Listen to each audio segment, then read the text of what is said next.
នេះជាទស្សនភាពនៅក្រោយផ្ទះគេហៅបេកយ៉ាតបាទនៅចឹងគឺមានដីទលាយយើងដាំដំណាំផ្សេងសម្រាប់ហូបឥឡូវចូលរដូវត្រជាក់ខែ11ដើមខែ11ហើយចឹងក៏ដាំស្ពៃព្រោះស្ពៃចឹងទៅព្រោះវាត្រូវការត្រជាក់ស្ពៃវាត្រូវការត្រជាក់យើងដាំវាល្អចឹងដាំស្ពៃបាន2រងហើយនឹងបន្តដាំទៀតព្រោះយើងព្រោះកូនស្ពៃបានច្រើនដែរចឹងយើងដាំតែឲ្យតែយើងព្យាយាមដាំវាអត់ខ្វះទេបន្លែសម្រាប់ស្លលើកលែងតែយើងមិនចង់ដាំអញ្ចឹងយើងមានដំណាំផ្សេងនេះយើងមើលម្រះព្រៅដើមម្រះព្រៅយើងដាំតាំងពីក្តៅឥឡូវវាចូលខែត្រជាក់នាំគ្នាធ្វើរោងសាក់លមើលតើវារស់ឬក៏អត់នៅពេលរដូវត្រជាក់ដំណាំយើងដាំច្រើននេះខ្ទឹមសយើងដាំយកមើមវាទុកគ្រាន់បរិភោគមករងនេះមើមបន្តិចទេហើយយើងមានដំណាំផ្សេងច្រើនខ្ទឹមដុះខ្ទឹមក្រហមនេះដុះលឿនជាងដាំភ្លាមដុះភ្លាមឲ្យតែយើងឧស្សាហ៍ព្យាយាមគឺយើងដាំដំណាំដូចនៅស្រុកខ្មែរបានដែរប៉ុន្តែនៅកន្លែងកាលីនេះគឺ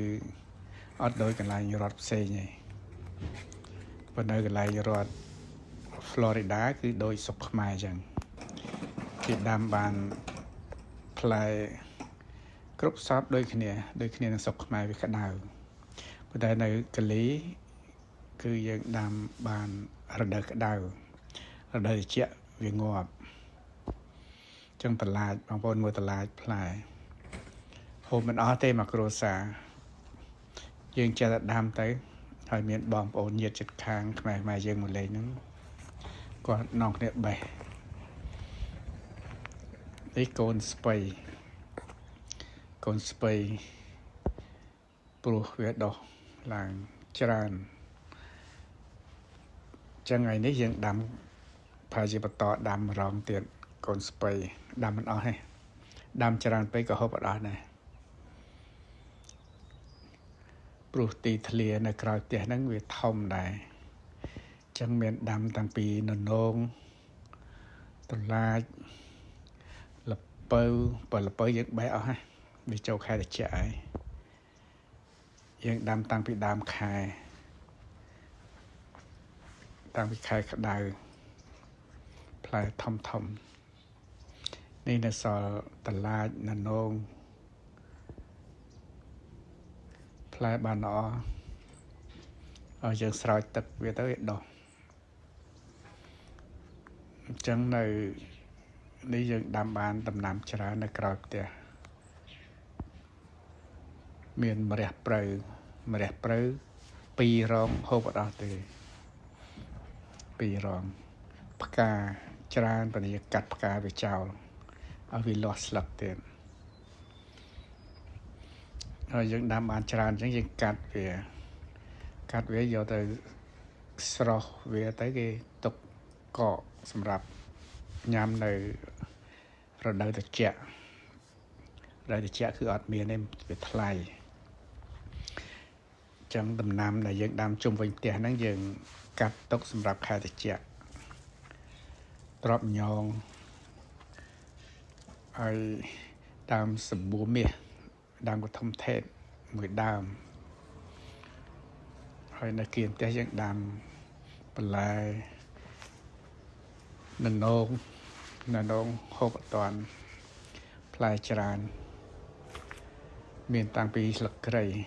យើងដាំបាន2-3ជួរនៅខាងនេះមួយជួរនៅកន្លែងផ្សេងទៀតក៏មានស្លឹកគ្រៃដែរបាទនៅស្រុកអាកាំងនេះឲ្យតែអាស៊ីខាងស៊ីចូលចិត្តដាំដំណាំ บខាង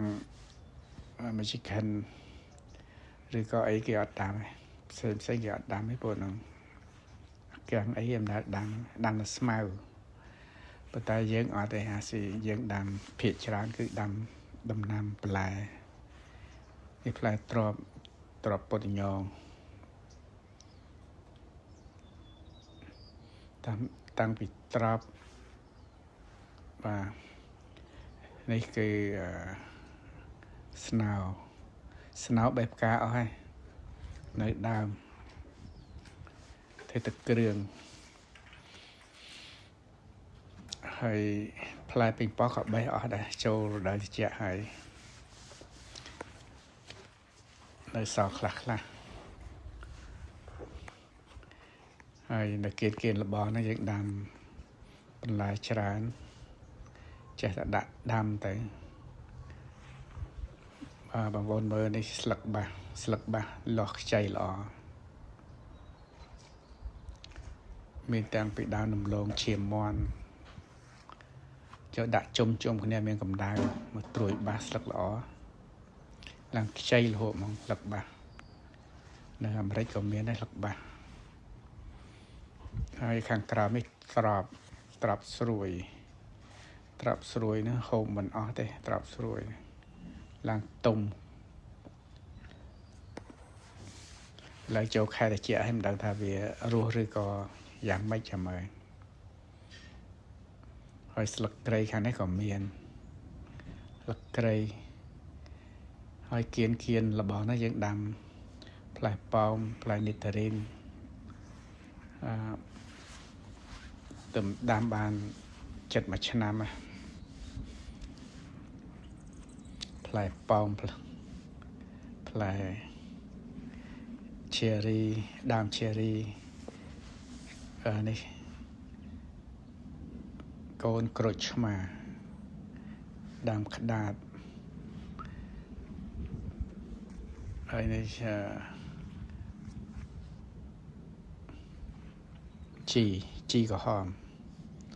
ជីក្រហមដុះទ្រុបទ្រុលចឹងដំណាំជុំវិញផ្ទះហ្នឹងច្រើន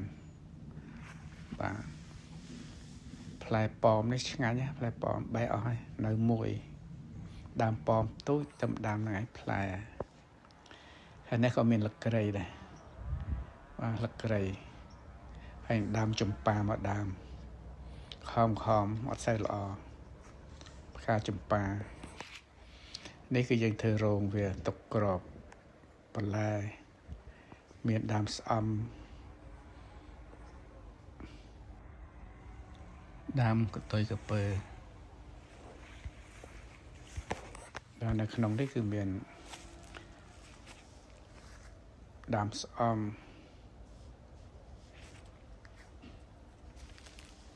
ហើយនឹងយកកូនត្រប់កូនអីយកមកដាក់សាកលើមើលលើវារស់នេះដើមអំពិលកូនស្លឹកអំពិលយើងដាំវាអញ្ចឹងស្រួលដែរបេះយកស្លម្ជូរបេះទៅវាលាស់ទៀតទើបតែដាំដំបូងអញ្ចឹងយើងយកមកដាក់នៅក្នុងរោហ្នឹងដឹងគីឡូវាបានរស់នៅក្នុងរដូវត្រជាក់យើងធ្វើរោងហើយយើងក្របវាយកស្បៃខ្មៅក្របវា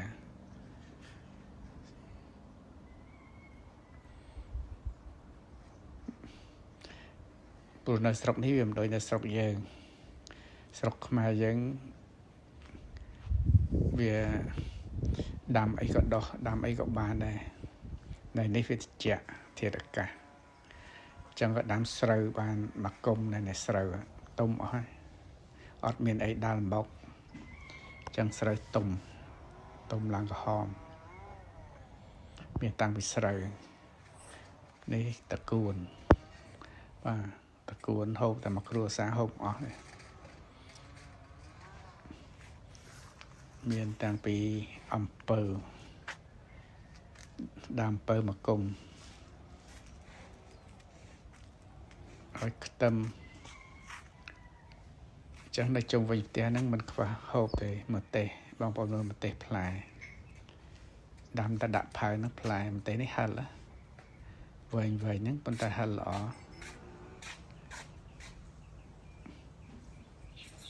một tế này mình đang thà khai thì chạy phải ngọt ở hỏi tạm rồi nhưng do tùng phải là tùng mùi tới tục khai cái đá dương bùa về đam lang bìnhนี่คือปุกเปียพลายปุกเปียนี่การkhai cái đáพลายชนะนะยอมบานถอดเลยไปโจkhaiภาษาให้vềพลายได้vềดับสรวยหล่อดามปุกเปียให้ข้างนอกคือดำเรียนั่นคือตรุบตรลมองเอาเวลาเตริงเทละบองโดยละบองนี่เวลาเตริงเพราะฉะนั้นบ่เชิงกระเลยมือข้างกร้อยมันควายตำน้ำกับไปกระปอกบ้านี่สันไดกูเว้ยนะสันไดกูเพราะนั้นสันไดกูยืนโจใครจะจ้องเอาบ้านี่มาเรียนี่ก็พลายจบโป๊ดเจอแบบกรอบเวียโลวิรูกรอบดาวเวียงมวิโจลิเจอันนี้คือตำนานปดอเวียดามหงดามเกียรติใดดามนะเมียนดามเปลสะโยบนดอกวิให้เวียดดอกทอมให้ปนาคายแต่เจนี่โยเธอโรงอยู่ไปโจลสะเราเมื่อขนามตีมวยแต่เวียรัวอ่อนเกียรติใดนี่ใบสลอบานใบบุญดองอ่ะเกียรติใดสลังเกียรติใดใช่ไหมหงนี่บริษัทเวียรัวขนามกรอยนักพลายอ่ะ